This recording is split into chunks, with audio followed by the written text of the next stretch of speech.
शास्त्रमयी गीता भगवत गीता कहिले गीतांकर ध्यान मंत्र गोटे अपूर्व मंत्र आसे व्यासं वसिष्ठनपतारं शक्ते पौत्रमकल्मषं पराशरात्मजं वन्दे सुगतातं तपोनिधि। व्यासं वसिष्ठनपतारं क्यों व्यास ना वसिष्ठंकर अणनाती जो व्यास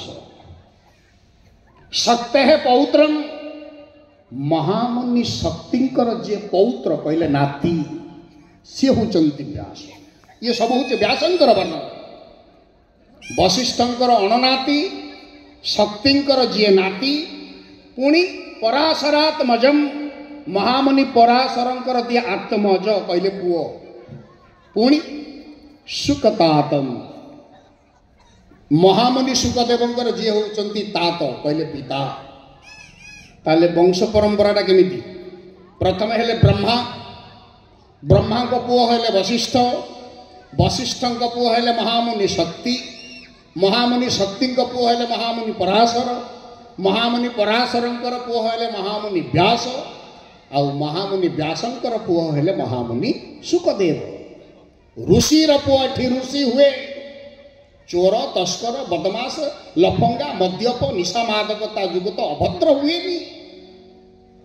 आम पूर्वज होते जाने जाने ऋषि ऋषिर रक्त आज भी शिरा धमनी रे आमर ऋषिर रक्त प्रवाहित प्रमाण होची आमर गोत्र ब्राह्मण आमको जितेबाला गोत्रर ना पचारे आमको परोक्ष सचेतन कराए तमे ये ऋषिंकर पुओ तमे ये ऋषिंकर झील ये हूँ आमर संस्कृति ये हूँ आमर परंपरा। सबु बेले आमे काले भूली जिबा कि आम भल कथा गुड़ा को तेणु आम पूर्वज मान सृष्टि करथिले सत्संग आना कौन सत्संग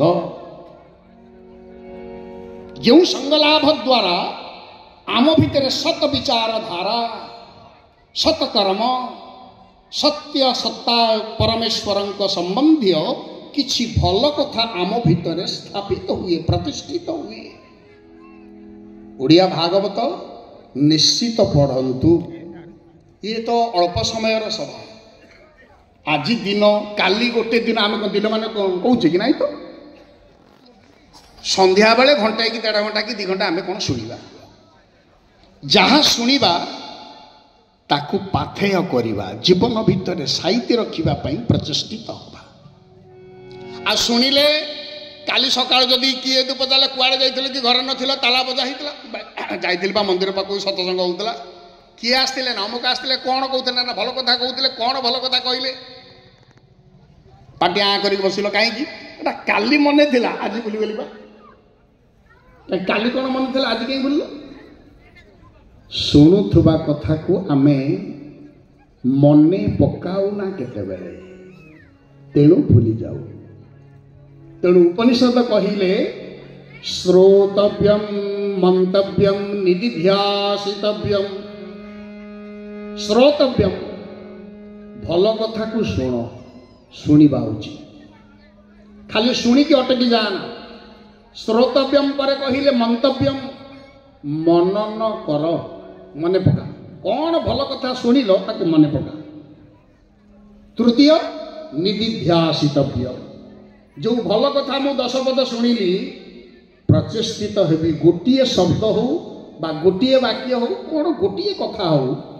जीवन सह जोड़िबा पाई निदिध्यासितव्य श्रोतव्यम मंतव्यम निदिध्यासितव्य। ओडिया भागवत केमिति कहिले उत्तम संगे